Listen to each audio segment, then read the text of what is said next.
Hi everybody, I wanted to jump right in, but I am going to start by giving you an idea of what's going on.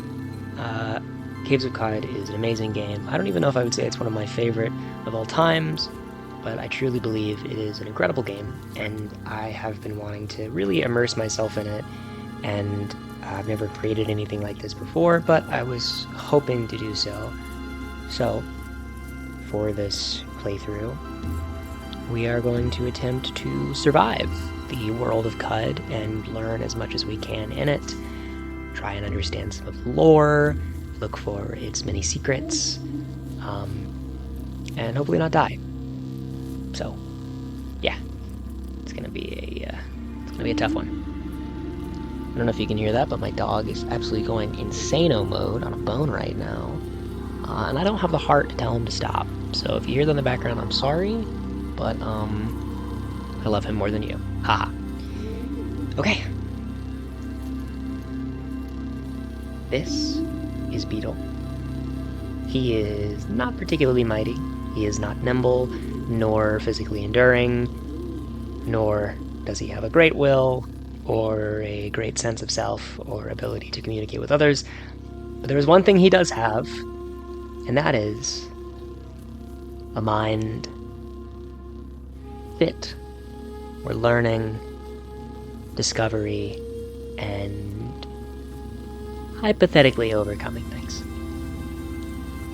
He has Chimera, 5 doses of unstable genome, and a tonic allergy. Because I figured he's full of potential, right? Sometimes even the potential for unfortunate results. Anyway, we're going to begin. Beetle.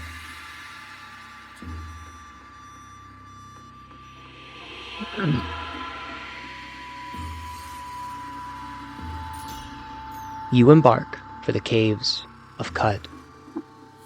On the 24th of Uru-Ux, you arrive at the oasis hamlet of Japa, along the far rim of Mograhi, the great salt desert. All around you, moisture farmers tend to groves of viridian water vine. There are huts wrought from rock salt and brine stalk. On the horizon, Qud's jungles strangle chrome steeples and rusted archways to the earth. Further and beyond, the fabled spindle rises above the fray and pierces the cloud-ribboned sky. But right now, it is only I. I've arrived in Japa. Beetle is my name. Qud is a place with a rich history. A place filled with lore and secrets that rival the complexity and detail of anywhere else in the world. Across the Mograhi Desert, even in the true Ken colonies of the ice shelves and volcanic caverns.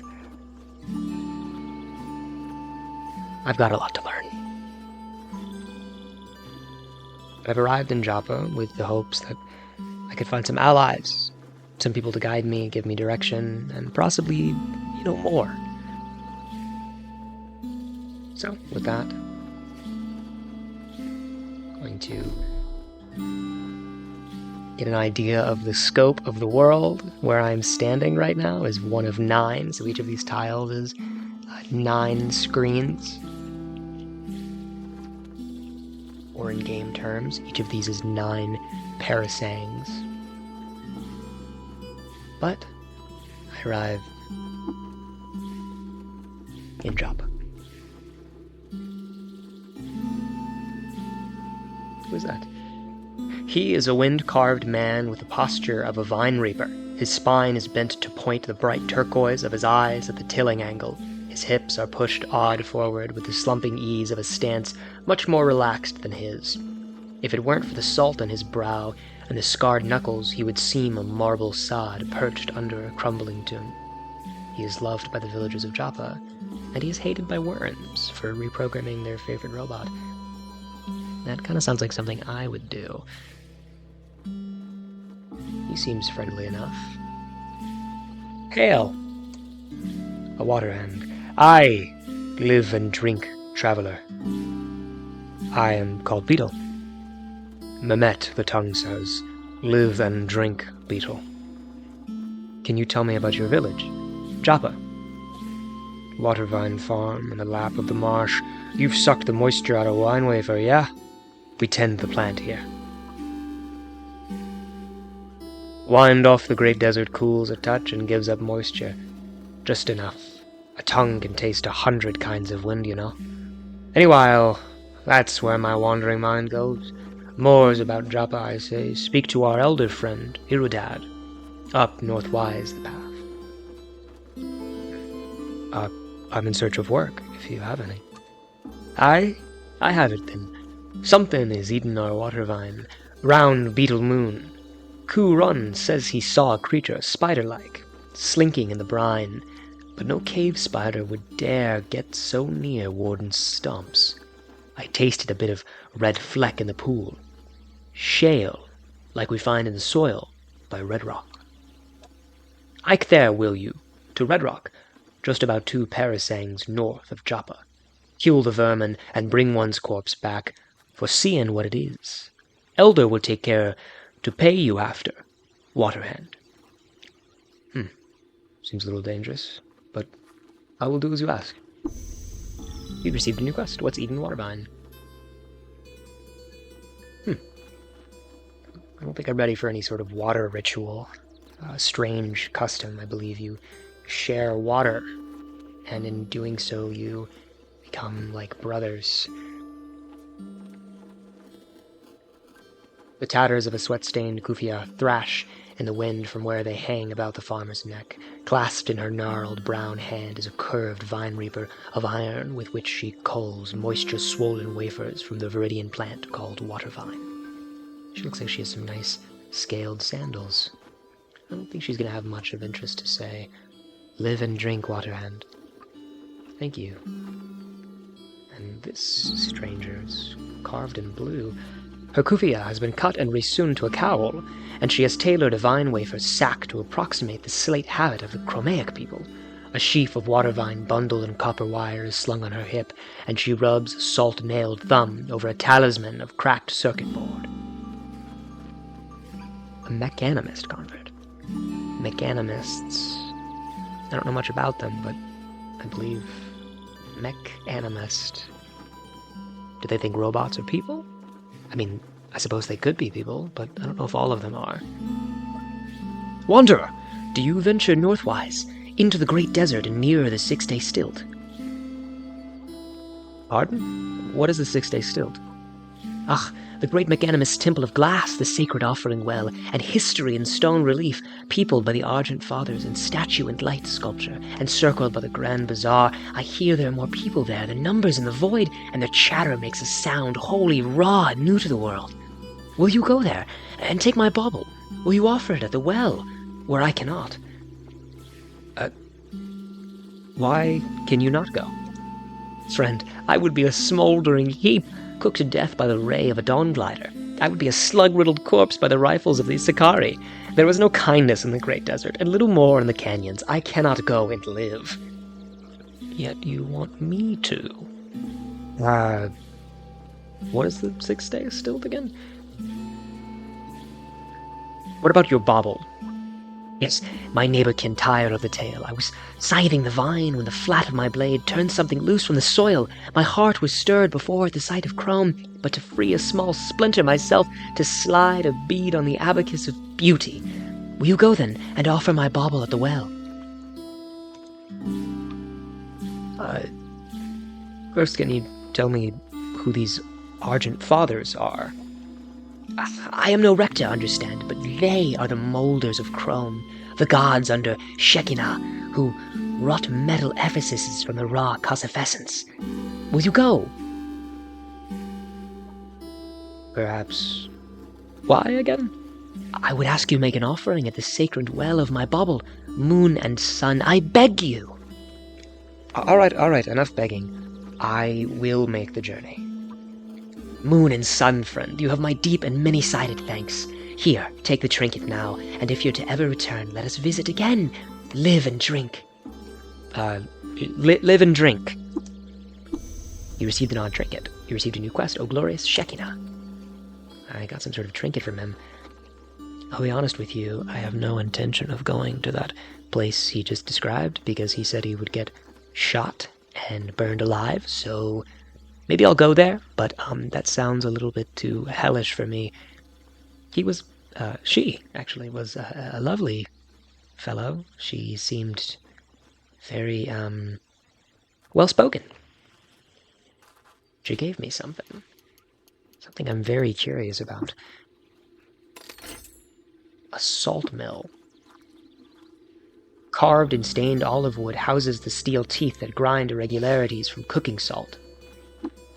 Is this... This is a salt shaker. You use it to season food. She had a trained tongue, but I don't know if her mind was as well trained. It looks like I have 2 books on me as well. I won't read them all the way through, but it's nice to see I have them. Interesting. This tells me a little bit about their religion, it seems. They believe in a group of godlike beings, joined something called the Cossifescents, the Argent Fathers. If you ask me, it sounds like a little bit of nonsense. And I have this other book called Base DV of 6. Drink deeply of life, child. I have no idea what DV is, what the number 6 implies, but whatever it is, clearly someone was very passionate about DVs and whatever that means, I don't know. Drive vehicle, maybe? Something like that. Anyway. And who is this? Warden Urame. Big Urame shifts her weight between hind and forelegs. She shakes a storm of rust dander from the tines of her great horns, and she blows a halo of freezing air from her rime-veined hands. What? I believe this boat woman just shot ice out of her hands. That's a little peculiar. I can't say I've ever seen anything like that. Although I'll say this Cud place really does bring some strange traits out of people. Hello. Well, they ain't into you yet. Mamet has bade me travel to Red Rock. Up north. Ain't far. See them baboons. You put one's light out for me. I will try. I also journeyed north to the 6-day stilt. Have you to say anything about that? If you don't get dry roasted by the fire snakes, ought to be a time of times. Better hit all the food stalls for samples, yeah. Yeah. Fire snakes? Oh, I'm sorry, I haven't introduced myself. I'm Beetle. Who are you? Called Urame. Warden at Japa. I kill trouble. Don't be trouble. Never. I could scarcely imagine troubling anyone. Your warden. What is a warden? Well, I know what a warden is, but what does that mean? Nigh every settlement at Cud keeps a warden. We snuff threats to the peace. Oh. Well, live and drink, ma'am. Seems she is liked by a good few people. The Putus Templar, well, as far as I'm aware, from what I've met, they're a nasty sort who seem to want to kill anyone who isn't a perfect human specimen, which nobody is.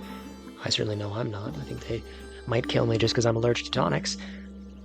Disliked by Svardim, by burning one of their leaders in effigy. Well, from the rumor mill, it sounds like she has burned someone alive, although I don't know what a Svardim is, but perhaps I'll one day learn. Now, the last person they told me to meet was in here.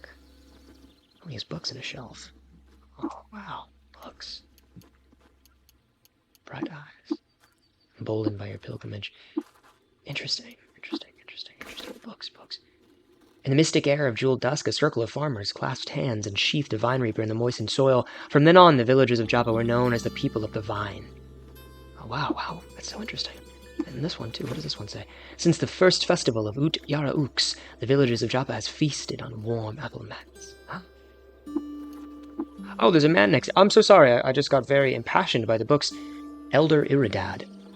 A warm smile spreads over an old face freckled by time and a million crumbs of salt.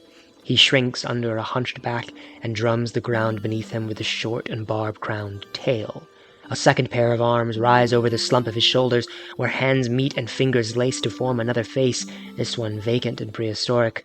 No mouth, and eyes desert white. He's got two faces. When I see him, something stirs inside of my mind. He seems bizarre to me, but with time I may end up resembling him. Hail! Friend, live and drink. Come in, come sit neath the cool shade. Cross a pillow there, and welcome to Japa. You may drink of our fresh water too, and quench your thirst. That's very kind of you. What is this place, Japa? This, the oasis hamlet neath the shelf of the world. A million breaths of salt the wind heaves over the great salt desert Mograi, and to the east the rotting jungles of Kut. Here in the crack between the two water vine can grow, and we grow it. Friend. Can you tell me about Kut? There. Land slopes up and is toothed in chrome steeples, ageless things looming over the old earth tunnels, pillowed in rotting jungle and fungus groves, and broken against the mounts of the north they are in the shadow of the spindle. There are people, friends, communities, and friends to no one, too. History is thick as the high salt sun, friend, and where the past is ground up like matz meal, a mix of life sets in. Adventurous ones set off for their own splinter of artifact, to both fates, life and death. Oh, well, I'm certainly hoping I encounter the latter and not the former. Do you sell wares here? Here, speak to my daughter through the east door for herbs, and sitting Tam in the southeast has all manner of trinket against his chests o' drawers. Oh. I'm looking for work. Work? Try our guy friend, the tinker, always looking for trinkets to wire between. Go through his hut of sheet metal to the southwest. I heard about something called the 6-day still. What can you tell me about it? Such spectacle. The statues within, a revelation to the eyes, chandlers enough to drain your skins dry twixt shallows and beetle moon.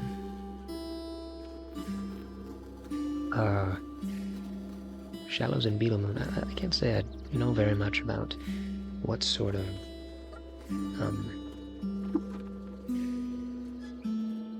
line-keeping system they have here, but perhaps I'll come to understand it. It looks like he's disliked by hermits, but he's admired by cannibals, loved by his people. Well, I mean, he seems like a very nice guy. See why they'd like him. Well, I hate to take advantage of his hospitality, but there's things in here. There's a door. He was so kind to me, I feel bad, but I was told I need to do anything to survive.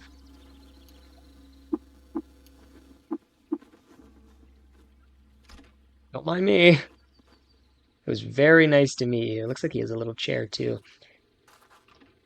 So lovely to meet you. If I become friends with them, maybe they'll let me take those books. I would love to add those to a library. And who are you? Neimaruda. Sharp jade eyes are crow-worn to late middle age, and her lips are scarred with gas burns. Climbing over her back and neck are the jeweled segments of a great spiral tail and stinger. A bead of smoking gut juice gleams on the tip. She's beautiful. Live and drink, wayfarer. What wares do you offer? Witchwood for pain, bandages for bleeding, yuckweed and honey for when your guts act up. Cold caps where I can find them. Why not take a look? Where are you from? I grew up right here in Japa, daughter of the elder and all. Spent some years delving, but gave it up after a few near escapes and nearly deadly wounds. I'm better suited to herbalism anyway, and my father worries less. Huh. Will you inherit leadership of Japa from your father? Fates forfend. I would hardly like to lead a village and run a shop at the same time. Fair enough, live and drink. My services are available if you have work to offer. Dr. Argive and his workshop to the west. Thank you. Looks like she has vinewood sap mask. A folded triangle pouch of burlap was impregnated with vinewood sap to absorb noxious vapor. Looks like she should have been wearing those from the burns on her. Looks like she just has a little bit of medicine and the like. I'm prepared enough as is. I don't think I need anything like that, but I may eventually. What's this? There's a statue over here. Shrine to Reshep, the last sultan. The shrine depicts a significant event from the life of the ancient Sultan Reshep. In 3 AR, Reshep cleansed the marshlands of the plagues of the Gyre and taught Abram to sow water vine along its fertile tracks. I'm gonna note that down, it seems important. Well, I feel bad having stolen, but, I mean, I'm gonna help these people out, right? I'm sure they don't mind if I, take a little bit of stuff. I mean, I don't want them to see me taking it, but... Wow, look at this! I would love to try and understand some of these things, but if I broke them, I think it would make him quite unhappy, whoever this is, so I'm not going to, but... Oh, this is Argive! His mushroom cloud of beard hair is powdered with all the abrasions of the trash sea. White lime, red iron, gold filament, opalescent shavings of the plastiglomerate, chrome joints, and pieces of scrap crystal are hooked to pockets lining his torso, and one of his bushy eyebrows is perpetually cocked, though whether that's a symptom of an insatiable curiosity or forehead mutation is unknown. Sort of seems like my kind of guy. Hail. Seething glass thresholds, perhaps a ganglionic teleprojector fitted with suspensors. Oh, I didn't notice you there. That's because I was ignoring you. Waste heat from the thermal cask, or centrifugal extraction of the P density of sun's like unexpected deviation from the Clang constant. Must you bother me? What are you, some sort of water freak? Fondronide, pilgrim, argonaut? Make yourself useful and fetch me a knick-knack from one of the caves, then I may reward you. Where can I find a cave? There are caves everywhere, you dolt! Scoop the surface of the marsh, or head on east to the rust wells, or wander into the desert for all I care. I will return with your knick-knack. You're standing in my light. What do you want? I'll hold on to that mill for a little bit. My guy wasn't very nice. But I guess they can't all be winners, right? Everyone's been pleasant so far, except for the warden. She was a little scary. A stone crack, a cleft in the red stone opens to a water spray of underearth. It looks like there's some sort of cave or tunnel. I nearly fell right into that. Well, if I know one thing about the caves of this place, they are dangerous and they are fickle. I think today I'm going to try and sneak around a little bit.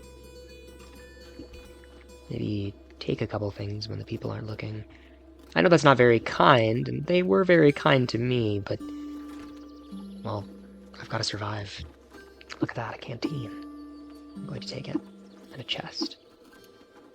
A failed energy relay, and some copper nuggets. Excellent. There's even a chair right there. I would take that with me if I could. I don't have any sort of home base, but I may find a place I like eventually. I am going to need somewhere to store the great wealth of things that I find. It looks like there's a little bit of an opening there. They might be able to see me if I take something. Same with that place. This place is no though. Let me see. Blood. I don't think I want to collect that blood. It's a nice little floor cushion though, and an ornate table. Etched chromium on the lavish legs tapers to claw and bald feet, and on the marble surface, geometric imperfections were rasped off and flung into an iron bucket that may still exist somewhere.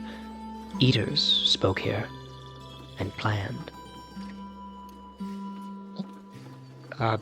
Sorry, I wasn't doing anything. Don't you, have something to do, perhaps? Maybe... Nope. Well, there was just vine wafers. I can get those myself. I think this is Tam. Shot ink decorates the dulla on his long neck in one of the 1,000 patterns of the camel folk. His ears are arrayed with gilded rings, and eyelashes flow down his face like water vine fronds. Across his back, a hump of moistured and healthy fat pushes his center of mass skyward. A cloth robe and a sturdy shillelagh, I think is how you say that. Hail! You're Tam, aren't you? Human, we are greeted. What do you desire? What kind of creature are you? I am Dromad, human friend. Some say Salt Strider. Do you know this? I do not. My people have walked the salt for thousands of years, meeting every creature that lives and thinks, from pale sea to the marsh of Japa, and under the hanging hills our chests are drawn. Sounds like you've probably learned a lot. I wish I could learn some of it from you, but I know that you're a busy man with your trading and whatnot. Do you live here? Japa is my home, yes. I walked Mograyi in the caravans of my brethren and the Saltback, but upon meeting Elder Iridad, knew at once to settle down here. You will understand, friend human, if you speak to him. Wow. I am Beetle.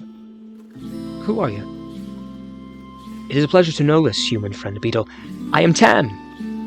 Interesting. You have to trade. Looks like he's got a couple of things, some sort of artifacts here and there. I don't have much in the way of money, but I would love to be able to identify some of those things. Looks like he has some copper nuggets. I actually have a good bit of money on me, so I might go ahead and scoop those up. They're actually lighter than the water I'm carrying, so it might help to consolidate a little bit. Other than that, though, looks like he has a couple of items here and there. Chain gauntlets, sturdy leather armor. I'm not very strong right now, so it might not be a bad idea to try and buy some armor off of him. I think I very well might. He also has a steel battle axe, but it's quite expensive, so I think what I'm going to do is buy those, which is going to give me 56 drams, and I'm going to buy this. So I should still have a good amount of water if I need to, but I'm going to go ahead and make that trade. Yes. Trade complete. Excellent. Thank you, Tam. So it looks like now I have some armor I can wear.